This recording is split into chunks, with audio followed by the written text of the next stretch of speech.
favorite artists in my life, right around where Mac Miller was, while Mac Miller was, I guess he was still alive then. This was, I guess, fall of 2018 or almost fall of 2018, maybe August 2018, or might have been September.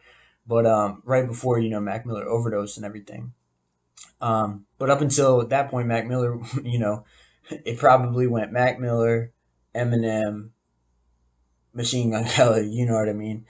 And at that point, it went Mac Miller, Machine Gun Kelly, Eminem, in terms of like probably my top three favorite artists. And yeah, I'm a white kid, so like yeah, I'm probably gonna fucks with the white artists harder. You know what I'm saying? Like that's just the way I am. I think that's just natural for people, and I'm not going to sit here and pretend that there's something wrong with that. Um, we can have a different conversation about possibly the three greatest artists of all time, and I think Lil Wayne is to be considered up on that list, honestly, in my opinion. But once Rap Devil came out, I had so much respect for Eminem, or I mean for Machine Gun Kelly, because he was willing to go up against someone like Eminem and just be unafraid, just straight up go for his neck. And in my opinion, I thought Killshot was weak. I'll just say that. I think when Killshot came out, I think it made Eminem look desperate. Um, I was surprised, honestly, that Eminem even recorded a response, especially when he acted like he was above that.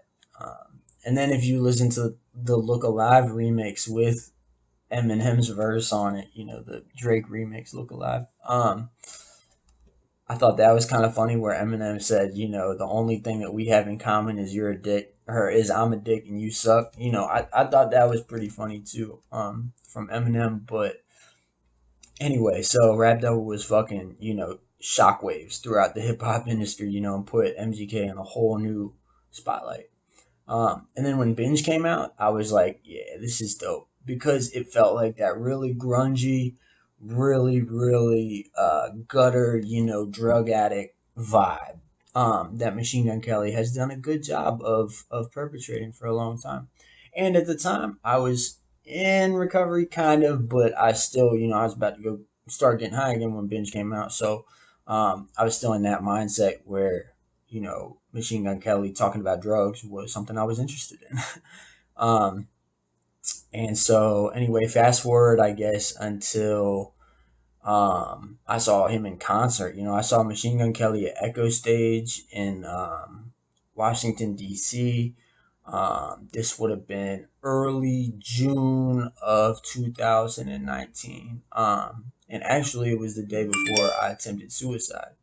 So, um, I went and saw him at Echo Stage, and up until then, the only tracks that he had released for the album Hotel Diablo was Hollywood Horror, which he really, he played guitar and shit, and really, his rock, rock genre, interest that he had at the time started to become more obvious, and I loved the song Hollywood Horror. I thought it was amazing, still do. Um, I still think it's amazing, man. I love the fact that he's willing to, even though he kind of is a Hollywood horror, you know what I'm saying?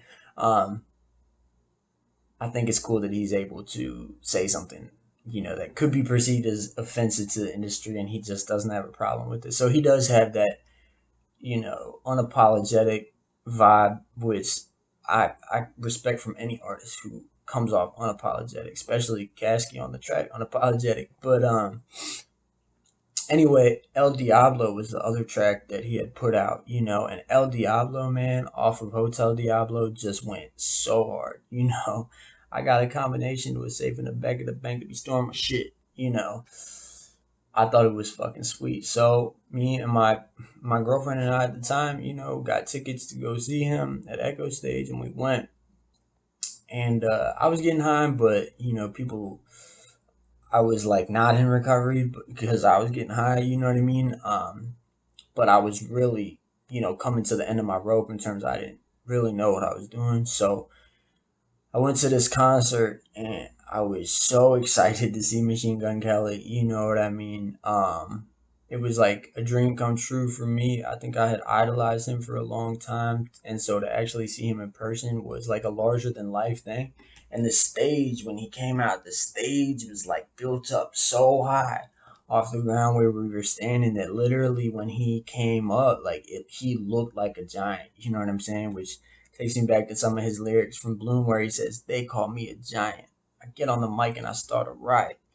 I spit a verse and I changed the climate." You know what I mean? And he did, like, he looked like a giant because he was like up on this massive stage and just, you know, he looked like, an angel or something like that. You know what I mean?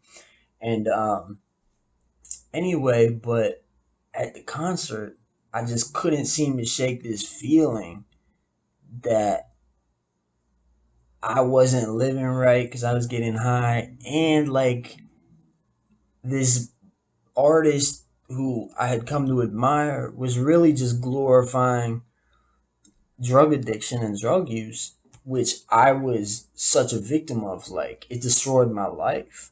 And my life was, in shambles, had blown up and crumbled apart so many times as a result of drug addiction and mental illness. And um, literally, I vomited at the show, you know what I'm saying? Because I had this feeling inside of me where I was like, there's something seriously wrong about this whole movement, that not only am I endorsing with my money to buy a concert ticket, but all these years that I've been listening to Machine Gun Kelly, promoting Machine Gun Kelly, I've really been slanging poison.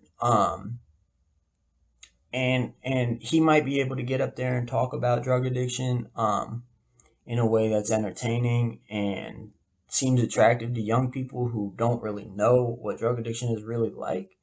Um, but I mean, my girl and I, we left that concert early, and I was so pissed. I was like yelling my freaking head off while we were leaving, because when someone like Mac Miller dies of an overdose in the industry, for me, it shook my world. I thought that Mac Miller was like a god. I thought that he was immortal.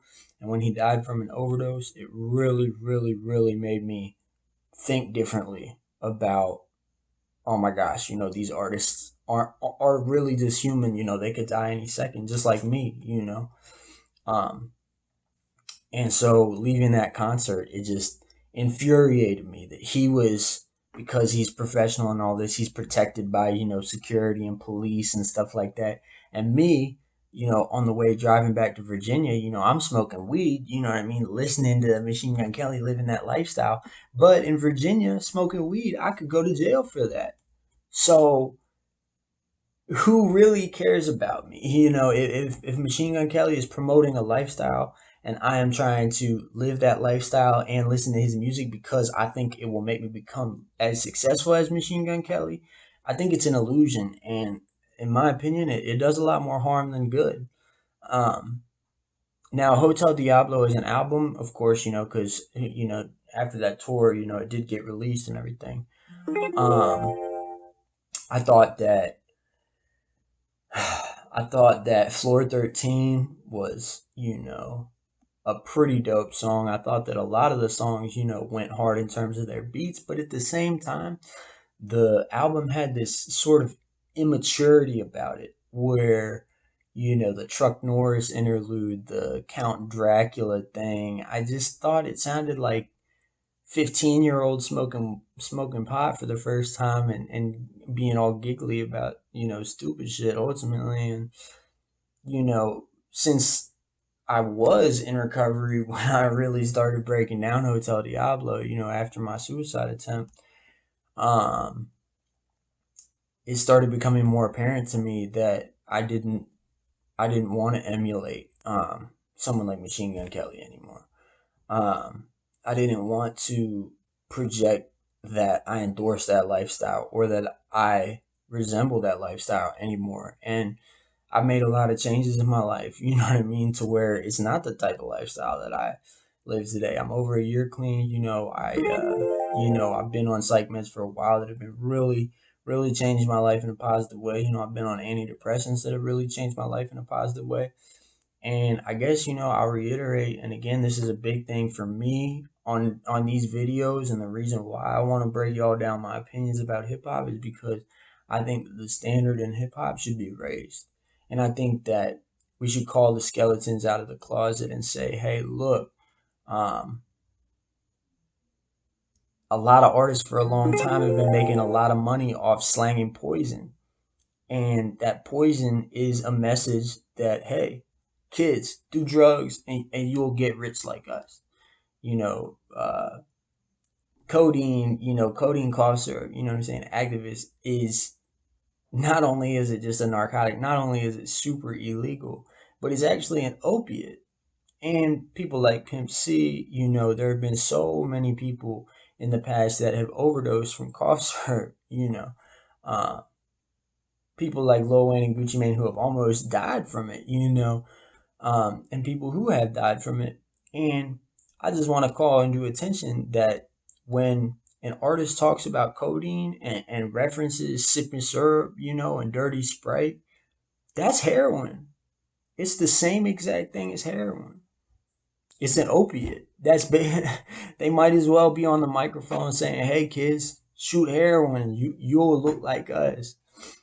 And for me, it breaks my heart to see that a genre of music that I basically worshiped since I was 13 and got that first Eminem album, Recovery. I bought into the illusion that I could do drugs and become famous and successful. And I promise you, drugs did not make me famous and successful. Drugs made me lonely. Drugs made me depressed. Drugs put me in jail. Drugs put me in hospitals. Drugs separated me from my family. I lost opportunities, quit jobs, lost friendships, lost relationships, um, lost friends. I have so many friends who have either died directly as a result of overdoses or who have committed suicide.